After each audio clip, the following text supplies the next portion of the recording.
Voici les outils qu'on utilise en soudage au cuivre ou si on peut appeler communément du brasage. Donc, voici, on va faire un petit exemple de comment on soude au cuivre. Donc, premièrement, on va insérer notre bout de tuyau dans l'étau. C'est un étau à tuyau. Donc, vu que c'est de la tuyauterie de cuivre, ben, il faut faire attention. Il ne faut pas trop la serrer. Il faut juste qu'elle soit solide et en mouvement. Sinon, ben, on va l'écraser. Ensuite, on a le coupe-tuyau. Donc, il y a différentes grosseurs de coupe-tuyau pour les différents types de tuyaux. Donc, quand on insère le coupe-tuyau, c'est le même principe que l'acier.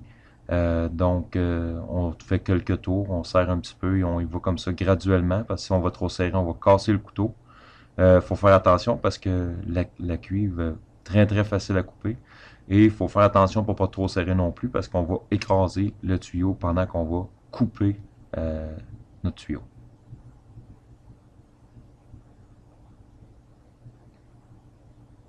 Donc, une fois que mon tuyau est coupé, bon, mais ce que je vais faire, c'est que je peux venir sabler l'extérieur de mon couteau. Donc, le sablage a un effet important. Donc, on s'en sert pour nettoyer la surface, mais en même temps aussi, ça l'aide lorsqu'on va installer notre pâte pour le soudage.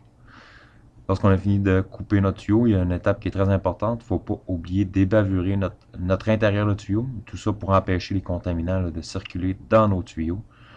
Donc, on vient passer, c'est une petite pointe qui est à l'arrière de notre coupe-tuyau, mais on vient pousser dedans, faire le tour, puis ça enlève les détritus. Faut pas passer notre doigt dedans à l'intérieur parce qu'il y a des morceaux de métal qui sont coupants, donc on risquerait de se couper le doigt. Mais ensuite, on vient installer notre pâte à souder. Donc, cette pâte-là, on en met un petit peu tout le tour. Ça sert à rien d'en mettre beaucoup, juste assez pour que ça soit étendu tout partout. Puis dans le fond, cette pâte-là, elle sert à aider notre étain à s'étendre tout le tour de notre tuyau. Donc ensuite, ben, je viens insérer mon raccord. Je viens m'assurer qu'il est bien rentré au fond.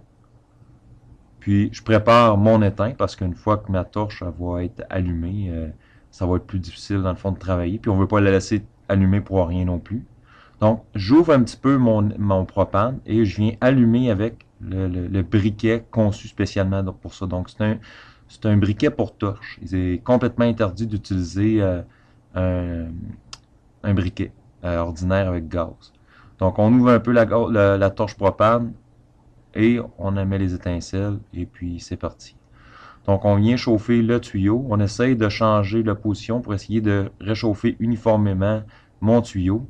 Ce qu'on vient faire régulièrement, ce qu'on peut venir faire, c'est venir juste accoter mon étain un petit peu dans le joint du raccord et du tuyau. Donc quand on vient accoter l'étain, si elles ne le font pas, c'est parce que c'est bon. Si elles le font, c'est parce que c'est correct. Vous allez voir, je ne sais pas si on a pu voir la caméra assez bien, mais quand que mon étain a rentré, là, ça s'est mis à fondre, puis on a vu là, un petit gris là, qui est venu faire le tour. La pâte, elle aide à l'étain à faire le tour complètement. Donc, ça sert à rien d'en mettre beaucoup. Juste une petite goutte, là, on le rentre à l'intérieur, puis c'est suffisant. Une fois qu'on a terminé, ce qu'on vient faire, c'est qu'on vient réchauffer notre raccord, puis avec des pinces, parce que notre raccord, on s'entend qu'il va être très chaud. Donc, on prend pas ça avec nos mains, on prend ça avec une pince. Et puis, on réchauffe notre raccord pour faire dessouder mon raccord. Et puis, une fois que mon raccord est enlevé, on vient le réchauffer un petit peu encore, puis on vient passer une brosse à l'intérieur pour le nettoyer, parce qu'on va réutiliser notre raccord pour éviter le gaspillage inutile. Ce raccord-là est encore très bon.